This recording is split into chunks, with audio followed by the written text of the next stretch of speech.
بسم اللہ الرحمن الرحیم۔ شروع اللہ کے نام سے جو بڑا مہربان اور نہایت رحم کرنے والا ہے۔ دین اسلام زندگی چینل کے ناظرین السلام علیکم۔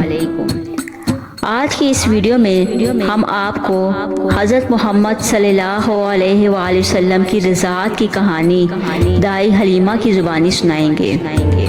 عربوں کو اپنی فصاحت و بلاغت پر بہت ناز، اس لیے وہ زبان کے تحفظ کا انتہائی خیال رکھتے تھے اور بیرونی آمیزش سے بچانے کے لیے نہایت اہتمام کرتے تھے۔ اس سلسلے میں وہ سب سے پہلا قدم یہ اٹھاتے تھے کہ بچے کو پرورش کے لیے شہر سے باہر بھیج دیتے تھے تاکہ اس کی زبان ادھر ادھر کے الفاظ اور لہجوں کے اخلاط سے محفوظ رہے۔ اسی دستور کے مطابق عبد المطلب نے بھی اپنے پوتے کی رضاعت کے لیے کسی دیہاتی عورت کی تلاش شروع کر دی۔ چونکہ دودھ پلانے والیوں کو بچوں کے والدین کافی کچھ دے دیتے تھے، اس لیے بچے حاصل کرنے کے لیے گاؤں کی عورتیں مکہ مکرمہ آتی رہتی تھیں۔ جن دنوں جان دو عالم صلی اللہ علیہ وآلہ وسلم کی ولادت ہوئی تھی، انہی ایام میں قبیلہ بنی سعد کی کچھ عورتیں اسی گڑھ سے مکہ مکرمہ کے لیے روانہ ہوئیں۔ انہی عورتوں میں ایک عورت حلیمہ سعدیہ بھی تھی۔ یہی وہ خوش نصیب خاتون ہیں جن کو جان دو عالم صلی اللہ علیہ وآلہ وسلم کی رضائی ماں بننے کا شرف حاصل ہوا۔ رضاعت کی کہانی دائی حلیمہ کی زبانی سنتے ہیں۔ دائی حلیمہ کہتی ہیں، ہمارے علاقے میں قحط پڑ گیا، کھانے کو کچھ نہ رہا تو بنی سعد سے تعلق رکھنے والی 10 عورتیں رضاعت کے لیے بچوں کی تلاش میں مکہ مکرمہ کی طرف روانہ ہوئیں۔ میں بھی اپنے خاوند کے ہمراہ ان کی ہم رکاب تھی۔ سواری کے لیے ہمارے پاس ایک اونٹنی تھی اور ایک سفید رنگ کی گدی۔ قحط سالی کی وجہ سے اونٹنی کے تن خشک ہو چکے تھے اور ان میں ایک قطرہ دودھ کا نہیں نکلتا تھا۔ گدی بھی اتنی لاغر اور کمزور ہو چکی تھی کہ بامشکل چل رہی تھی، بار بار پیچھے رہ جاتی تھی اور قافلے والوں کو رک رک کر ہمارا انتظار کرنا پڑتا تھا۔ بہرحال جو تو کر کے ہم مکہ مکرمہ پہنچ گئے اور بچوں کی تلاش شروع کر دی۔ میری ساتھی عورتوں کو تو بچے مل گئے، مگر عجیب اتفاق ہوا کہ مجھے کوشش کے باوجود کوئی بچہ نہ مل سکا۔ اسی دوران عبد المطلب ادھر سے آ نکلے اور مجھ سے پوچھنے لگے کہ تو کون ہے؟ بنی سعد کی ایک عورت ہوں، میں نے جواب دیا۔ تیرا نام کیا ہے؟ عبد المطلب نے پوچھا۔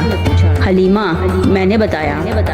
یہ سنتے ہی عبد المطلب کے چہرے پر مسرت امنڈ آئی اور مسکراتے ہوئے بولے، خوب خوب، حلم اور سعادت دو ایسی صفات ہیں جن کے ساتھ عمر بھر کی بلائی اور دائمی عزت وابستہ ہے۔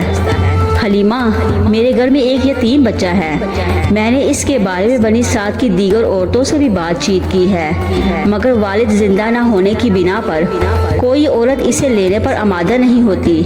وہ سب کہتی ہیں ہم تو بچے کے باپ سے انعام و اکرام ملنے کی توقع پر رضاعت کی خدمات انجام دیتی ہے۔ جس بچے کا باپ وفات پا چکا ہو، اس کی رضاعت سے ہمیں کسی خاص بلائی کی امید نہیں۔ حلیمہ، کیا تو اسے لینے کے لیے تیار ہے؟ امید ہے یہ تیرے لیے باعث سعادت ہوگا۔ عبد المطلب نے پورے صورتحال بیان کی تو میں نے کہا، ذرا ٹھہریے، میں اپنے شوہر سے پوچھ لوں۔ چنانچہ میں اپنے خاوند کے پاس آئی اور اسے بتایا کہ مجھے اور تو کوئی بچہ نہیں مل سکا، البتہ عبد المطلب کا ایک یتیم پوتا ہے، اگر اجازت ہو تو میں اسی کو لے لوں۔ مجھے یہ بات کچھ اچھی معلوم نہیں ہوتی کہ باقی تمام عورتیں تو بچے لے کر جائیں اور میں خالی ہاتھ ہی لوٹ جاؤں۔ خاوند نے بخوشی اجازت دے دی تو میں دوبارہ عبد المطلب کے پاس آئی۔ وہ بیٹھے میرا انتظار کر رہے تھے۔ جب میں نے انہیں خاوند کی رضامندی کے بارے میں بتایا تو وہ کھل اٹھے اور مجھے ساتھ لے کر آمنہ کے گھر چل دیے۔ آمنہ نے مجھے اہلاً و سہلاً کہا، پھر اس کمرے میں لے گئیں جس میں بچہ تھا۔ وہ بچہ نہایت ہی سفید اونی کپڑے میں لپیٹا ہوا تھا اور سبز رنگ کی ریشمی چادر پر محو خواب تھا۔ اس کے بدن سے خوشبو کی لپٹیں اٹھ رہی تھی اور فضا میں دل آویز مہک رچی بسی تھی۔ اتنا حسین و جمیل اور پیارا بچہ میں نے اس سے پہلے کبھی نہیں دیکھا تھا۔ اس خیال سے کہ وہ جاگ نہ اٹھے، میں دھیرے دھیرے آگے بڑھی اور آہستہ سے اپنا ہاتھ اس کے سینے پر رکھ دیا۔ اسی وقت اس کی آنکھ کھل گئی اور مجھے دیکھ کر مسکرانے لگا۔ اس کی روشن روشن آنکھوں سے کرنیں پھوٹ رہی تھی۔ میں بے تابانہ اس پر جھک گئی اور اس کی پیشانی چوم لی، پھر اسے اٹھا کر سینے سے لگایا، گھر والوں سے اجازت لی اور اپنے قیام گاہ پر واپس آ گئی۔ خشک سالی کے دوران اچھی غذا میسر نہ آنے کی وجہ سے میرا دودھ تقریباً ختم ہو چکا تھا۔ میرا اپنا بیٹا ساری رات بھوک سے بلکتا اور بلبلاتا رہتا تھا، نہ خود سوتا تھا نہ ہمیں سونے دیتا تھا۔ مگر جب میں نے عبد المطلب کے پوتے کو دودھ پلانے کے لیے بیٹھی تو حیرت انگیز طور پر بے تحاشا دودھ اتر آیا۔ ایک طرف سے پلانے کے بعد جب دوسری طرف سے پلانا چاہا تو اس نے منہ پرے کر لیا، گویا دوسری جانب اپنے رضائی بائی کے لیے چھوڑ دی۔ رضاعت کی پوری مدت میں اس کا یہی معمول رہا۔ دودھ کافی تھا، میں نے اپنے بیٹے کو بھی پلایا اور وہ اچھی طرح سیر ہو کر سو گیا۔ دونوں بچوں کو آرام سے لٹانے کے بعد اپنا پیٹ بھرنے کی فکر ہوئی۔ میرا خاوند اٹھ کر اونٹنی کی طرف گیا کہ شاید مسلسل نچوڑنے سے کچھ رس ہی پڑے، مگر ہماری حیرت کی انتہا نہ رہی جب ہم نے دیکھا کہ اونٹنی کے تھن پوری طرح بھرے ہوئے ہیں۔ چنانچہ ہم دونوں نے خوب دودھ پیا اور جی بھر کر پیا۔ قحط کے بعد وہ پہلی رات تھی جو ہم نے پوری آسودگی سے بسر کی۔ پر آسائش رات گزارنے کے بعد صبح جب بیدار ہوئے تو میرا خاوند کہنے لگا، حلیمہ واللہ تو کوئی بڑی مبارک روح لے آئی ہے۔ میں نے جواب دیا، باخدا مجھے بھی یہی امید ہے۔ واپسی پر آمنہ کے لال کو سینے سے لگایا۔ جب میں سواری پر سوار ہوئی تو وہی سواری جو آتی دفعہ چلنے سے قاصر تھی اتنی تیز گام ہوئی کہ بار بار کارواں والے کو پیچھے چھوڑ جاتی۔ وہ لوگ مجھ سے کہتے، حلیمہ ہم پر ترس کھا، اتنی تیز نہ چل کہ ہم تیرا ساتھ نہ دے سکیں۔ میری ساتھی عورتیں حیرت سے پوچھتی، حلیمہ کیا یہ وہی سواری نہیں جو آتے وقت اس قدر لاغر تھی کہ تیرا بوجھ بھی نہ سہ سکتی تھی اور تجھے بار بار اتر کر پیدل چڑھنا پڑتا؟ جب میں نے جواب دیا کہ سواری تو وہی ہے تو وہ تعجب سے پکار اٹھی، واللہ اب اس کی تو شان ہی نرالی ہے۔ اس مبارک بچے کی آمد سے میرا گھر میں خوشحالی اور راحت کا دور دورہ ہو گیا۔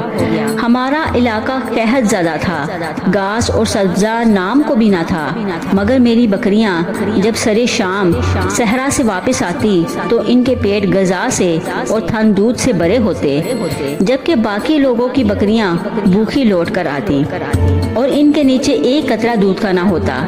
قبیلے والوں کو مجھ پر رشک آتا اور وہ اپنے نوجوانوں سے کہا کرتے کہ تم بھی وہی بکریاں چرایا کرو نا جہاں حلیمہ کی بکریاں چرتی ہیں۔ تو نوجوان جواب دیتے، چراتے تو ہم بھی وہیں پر ہیں، اللہ جانے ہماری بکریاں بھوکی کیوں رہ جاتی ہیں۔ اسی فرحت اور خیر و برکت کے عالم میں دودھ پلاتے ہوئے جب 2 سال کا عرصہ گزر گیا تو میں نے دودھ چھڑا دیا۔ بچپن کا دور کھیل کود کا زمانہ ہوتا ہے، مگر جس کے کندھوں پر 2 جہاں کا بوجھ پڑنے والا تھا اس کو ابتدا ہی سے لہو لعاب سے کوئی دلچسپی نہ تھی۔ مائی حلیمہ کہتی ہے کہ جب وہ کھیل کود کے قابل ہوا تو وہ اپنے بھائی کے ساتھ کھیلنے کے لیے چلا تو جاتا تھا مگر خود کسی کھیل میں شریک نہ ہوتا، بس بھائی کو دوسرے کے بچوں سے کھیلتے ہوئے دیکھتا رہتا۔ کبھی کبھی اس کو بھی منع کیا کرتا اور اسے سمجھایا کرتا کہ ہم کھیل کے لیے نہیں پیدا کیے گئے۔ اس ہستی کو کھیل تماشے اور لہو لعاب سے دلچسپی ہو بھی کیسے سکتی ہے جس کے احساس کا یہ عالم تھا کہ مائی حلیمہ کہتی ہیں، ایک دفعہ رات کے کسی پہر میں میری آنکھ کھل گئی تو میں نے سنا کہ وہ اپنے رب کے ساتھ یوں مصروف و راز نیاز تھا، پاک ہے آنکھیں سو گئی مگر رحمان کو نہ اونگ چھو سکتی ہے نہ نیند۔ جس بچے کی آمد کے ساتھ بنی سات کے دن پھر گئے اور حلیمہ کے گھر برکتوں اور خوشیوں کا راج ہو گیا، اس کو واپس کرنا اور اپنے آپ سے جدا کرنا انتہائی کٹھن کام تھا، مگر اب 2 سال کا عرصہ گزر چکا تھا اور دستور کے مطابق مائی حلیمہ بچے کو اتنی ہی مدت تک رکھنے کی مجاز تھی۔ چنانچہ ایک دن بادل ناخواستہ اسے واپس کرنے کے لیے مکہ مکرمہ تشریف لے گئی۔ اب اس اسے حسن اتفاق کہیے یا مائی حلیمہ کی خوش قسمتی کہ ان دنوں مکہ مکرمہ میں کچھ وبا سی پھوٹی ہوئی تھی۔ مائی حلیمہ نے اسے موقع غنیمت جانا اور سیدہ آمنہ سے کہنے لگی اس بچے کو فی الحال آپ ہمارے ہاں ہی رہنے دیں کیونکہ ادھر تو وبا پھیلی ہوئی ہے۔ سیدہ آمنہ نے کہا ہاں میں خود بھی یہ خطرہ محسوس کر رہی ہوں کہ کہیں یہ کسی وبائی مرض کا شکار نہ ہو جائے، بہتر یہ ہے کہ تم اسے واپس ہی لے جاؤ۔ مائی حلیمہ کو اور کیا چاہیے تھا، یہی تو ان کی من کی مراد تھی۔ چنانچہ اس منبع خیرات اور مصدر برکات کو لیے فرحاں و شادہ واپس لوٹ گئیں۔ آج کی اس ویڈیو میں بس اتنا ہی۔